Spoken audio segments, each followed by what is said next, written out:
السلام علیکم ورحمۃ اللہ تعالی وبرکاتہ۔ سامعین، میں محمد ارمان امجدی ہمارے چینل دین کی انوکھی معلومات میں آپ سب کا خیر مقدم ہے۔ امید کرتا ہوں کہ آپ سب بخیر و عافیت ہوں گے۔ تو سامعین، آج کے ویڈیو میں ہم آپ کو قرض کے بارے میں کچھ بتائیں گے، یعنی ادھار لینے اور دینے کے بارے میں۔ تو اسلام میں قرض لینا اور دینا دونوں جائز ہے، اور قرض دینے والوں کے بارے میں اسلام نے بہت بڑا ثواب رکھا ہے۔ امام قرطبی رحمۃ اللہ تعالی علیہ فرماتے ہیں کہ قرض دینے کا ثواب عظیم ہے، اس لیے کہ اس میں مسلمانوں کی حاجت روائی ہوتی ہے، اور جس کام میں مسلمانوں کی حاجت روائی ہوتی ہو وہ کام بہت ہی پسندیدہ، بہت ہی بہتر، بہت ہی ثواب کا حامل ہوا کرتا ہے۔ تو میرے عزیزو، سب سے پہلی ذمہ داری ہماری یہ بنتی ہے کہ اگر کوئی پریشان ہے، کوئی مجبور ہے، تو ہم اس کی ایسے ہی مدد کر دیا کریں۔ اگر اتنی حیثیت ہماری نہیں ہے تو کم سے کم اتنا کریں کہ ہم ان کو ادھار کے طور پہ کچھ رقم ہی دے دیا کریں، جس سے مسلمان بھائیوں کی حاجت روائی ہو سکے۔ یہ بہتر کام ہے، اچھا کام ہے، اور اس کا ثواب بھی بہت زیادہ ہے۔ اب قرض میں ہوتا یہ ہے کہ جب قرض لیا اور دیا جاتا ہے تو ایک وقت متعین ہوتا ہے کہ اتنے وقت کے اندر آپ ہمیں قرضہ واپس کریں گے، یا لینے والا خود ہی کہتا ہے کہ 1 مہینے یا 2 مہینے کے اندر اندر میں آپ کا پیسہ ادا کر دوں گا۔ یہ وقت متعین ہوتا ہے۔ تو اب ان میں بہت سے لوگ ایسے ہوتے ہیں جو وقت کے پورا ہوتے ہوتے اس قرض کی ادائیگی کر دیتے ہیں۔ تو یہ سب سے بہتر طریقہ سرکار کا فرمان ہے، جس کا مفہوم یہ ہے کہ جو قرض لے وہ قرض کی ادائیگی احسن طریقے پر، اچھے طریقے پر کیا کرے، یعنی وقت سے اس قرض کی ادائیگی کر دیا کرے۔ تو سامعین، ایسے لوگ بہت ہی بہتر ہوا کرتے ہیں جو قرض لیتے ہیں اور وقت کے پورا ہوتے ہوتے اس قرض کی ادائیگی کر دیتے ہیں۔ مگر کچھ لوگ ایسے ہوتے ہیں کہ صاحب وسعت ہوتے ہوئے جب ان کے پاس پیسے ہو جاتے ہیں اور وقت پورا ہوتا ہے، پھر بھی وہ اپنے قرض کی ادائیگی نہیں کرتے۔ وقت کے پورا ہونے کے بعد بھی وہ قرض ادا نہیں کرتے، بلکہ اس رقم کو روکے رکھتے ہیں، اس میں ٹال مٹول کرتے ہیں۔ میرے عزیزو، شریعت کا حکم ہے کہ بلا حاجت شرعی ادائے قرض میں تاخیر کرنا یہ بھی ظلم ہے، یعنی بغیر کسی وجہ کے پیسہ ہوتے ہوئے بھی قرض کی ادائیگی میں تاخیر کرنا علماء نے اسے ظلم کہا ہے۔ اور سرکار دو عالم صلی اللہ تعالی علیہ وسلم کا فرمان بھی ہے، حدیث پاک میں رسول اکرم صلی اللہ تعالی علیہ وسلم فرماتے ہیں کہ قرض کی ادائیگی میں صاحب استطاعت کا ٹال مٹول کرنا، یعنی تاخیر کرنا، یہ ظلم ہے، اور صاحب استطاعت ٹال مٹول کرنا اس کی عزت اور اس کی سزا کو حلال کرتا ہے، یعنی اس کو برا کہنا، اس پر طعن و تشنیع کرنا شریعتاً جائز ہو جاتا ہے۔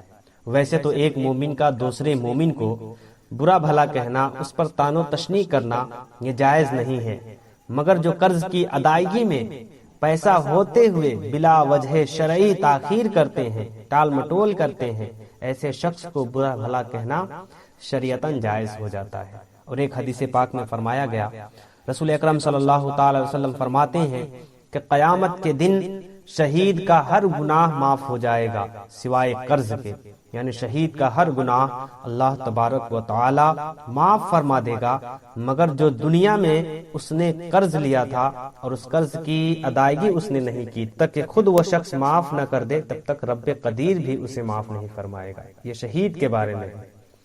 تو میرے عزیزو، اگر آپ کسی سے قرض لیتے ہیں تو اس کو وقت پر ادا کر دیا کریں۔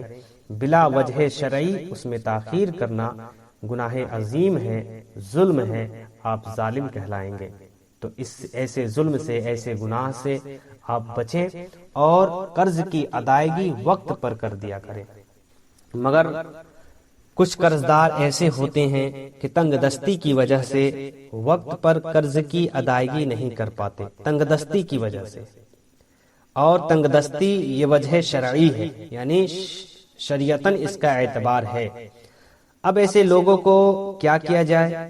تو شریعت کا یہ حکم ہے کہ جو تنگ دستی کی وجہ سے قرض کی ادائیگی میں تاخیر کرتے ہوں، قرض ادا کرنے میں دیر کرتے ہوں، ایسے شخص کو مہلت دیا جائے، یعنی مزید اور وقت دیا جائے تاکہ وہ کسی طرح سے پیسوں کا بندوبست کر کے قرض کی ادائیگی کر سکے۔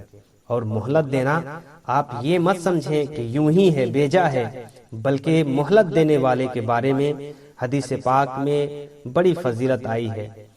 یہ اسلامی طریقہ ہے، یہ سنت طریقہ ہے، اور یہ طریقہ آپ کو بڑے ثواب کی طرف لے جاتا ہے، ثواب کے ذخیرے کی طرف لے جاتا ہے۔ سرکار دو عالم صلی اللہ تعالی علیہ وسلم کی حدیث ہے، مسلم شریف کی حدیث ہے کہ سرکار دو عالم صلی اللہ تعالی علیہ وسلم فرماتے ہیں کہ جس نے تنگ دست کو مہلت دی یا اس کا قرضہ معاف کیا، اللہ تبارک و تعالی اس کو اپنا سایہ رحمت عطا فرمائے گا، جس روز اس کے سائے کے سوا کوئی سایہ نہ ہوگا، یعنی قیامت کے دن رب قدیر کے سائے رحمت کے سوا کوئی سایہ نہیں ہوگا۔ اس دن جو قرضداروں کو مہلت دیتے ہیں یا قرضداروں کا قرضہ معاف کرتے ہیں، ایسے شخص کو اللہ تبارک و تعالی قیامت کے دن اپنا سایہ رحمت عطا فرمائے گا۔ سبحان اللہ۔ اور ایک اور حدیث پاک میں فرمایا گیا کہ جس شخص کو یہ بات پسند ہو کہ اللہ تعالی اس کو قیامت کے غم سے بچائے تو اسے چاہیے کہ تنگ دست قرضدار کو مہلت دے یا قرض کا بوجھ اس پر سے اتار دے، یعنی معاف کر دے۔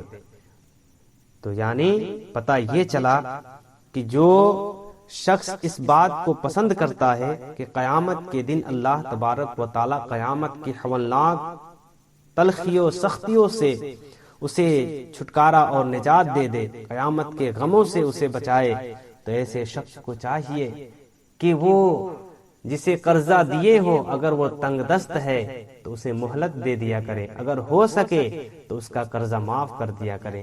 ایسے شخص کو قیامت کے دن اللہ تبارک و تعالی قیامت کے غموں سے بچائے گا، قیامت کی پریشانیوں سے محفوظ فرمائے گا۔ تو میرے دوستو، میرے عزیزو، یہ بڑی فضیلت ہے اس چیز کے بارے میں، جو قرضداروں کو مہلت دیتے ہیں، مزید وقت دیتے ہیں، ایسے شخص کو محشر کے روز اللہ تبارک و تعالی کا سایہ نصیب ہوگا اور اللہ ان کو قیامت کے غموں سے بچائے گا۔ تو آپ بھی اگر کسی کو قرض دیتے ہیں تو اگر وہ تنگ دست ہے تو آپ اسے مہلت دیا کریں، اگر آپ صاحب وسعت ہیں تو اس کے قرضے کو ہو سکے تو معاف بھی کر دیا کریں، اس کا بڑا ثواب ہے، بہت بڑا ثواب ہے۔ تو میرے عزیزو، یہ قرضہ معاف کرنا یا قرضداروں کو مہلت دینا یہ ہمارے اسلاف کا طریقہ رہا ہے، ہمارے بزرگان دین کا طریقہ رہا ہے۔ تو ہم بھی اپنے بزرگان دین کے طریقے کو اپنائیں اور قرضداروں کو اگر وہ تنگ دست ہیں تو انہیں مہلت دیا کریں، اگر ہم سے ہو سکے تو ان کے قرضے کو معاف بھی کر دیا کریں، اس کا بہت بڑا ثواب ہے، بہت ہی بڑی فضیلت ہے حدیث پاک میں ایسے لوگوں کے لیے جو قرضہ معاف کرتے ہیں یا قرضداروں کو مہلت دیتے ہیں۔ تو سامعین، آج کے ویڈیو میں اتنا ہی۔ اگر ویڈیو پسند آئے تو لائک اور سبسکرائب کریں اور شیئر کرنا نہ بھولیں۔ السلام علیکم ورحمۃ اللہ تعالی وبرکاتہ۔